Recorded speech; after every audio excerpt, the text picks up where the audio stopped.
I am Dexter Morgan. I have been fascinated by hearts since I was a child, and my desire to kill grew stronger with time, but my father was a police officer, and he sensed my psychological issues, often taking me hunting, to vent this impulse on beasts. However, as I got older, I could no longer suppress the urge. I began secretly reading magazines about killers, even fantasizing about becoming one of them, until one day, everything changed. My father suddenly had a heart attack and was hospitalized. Watching him lie weakly in the hospital bed, I felt fear for the first time, not fear of death, but fear of losing him. He was the only one who understood me. One day, I went to visit him as usual, and I saw a nurse hugging the patient's family members. She was smiling strangely. I started observing her secretly, and discovered she would cut out photos from newspapers. When I compared them with the original papers, I realized the images she clipped were of patients who had died before. One day, as she was giving my father his medication, I asked why his condition was getting worse. She kept dodging the question. Even when I asked what kind of drug she was injecting into my father, she only said I wouldn't understand, even though I told her I was a medical student. She continued to avoid my questions. I secretly sneaked into her office and found a folder in her drawer, full of newspaper clippings about patients' deaths.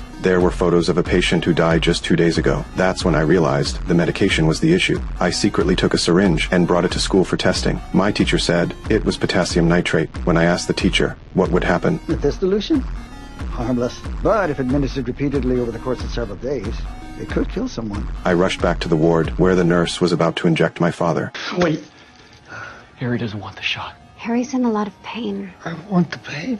He wants the pain. The expression on her face convinced me she had a dark side. More importantly, my father saw it too. I told him everything the nurse had done. This time, my father didn't stop me. He told me to do it, to prevent her from harming other patients. I tied her to the operating table, flipped through her photo album, and counted her crimes one by one. What surprised me was, she still didn't regret it, insisting that everything she did was right. That's when I realized there was no point in talking to someone like that. I placed my hand on her chest and felt her fear. I took the body to the swamp, where many alligators were, and the body was completely devoured. I kept her earrings as a memento, but I didn't know how much trouble these earrings would bring me.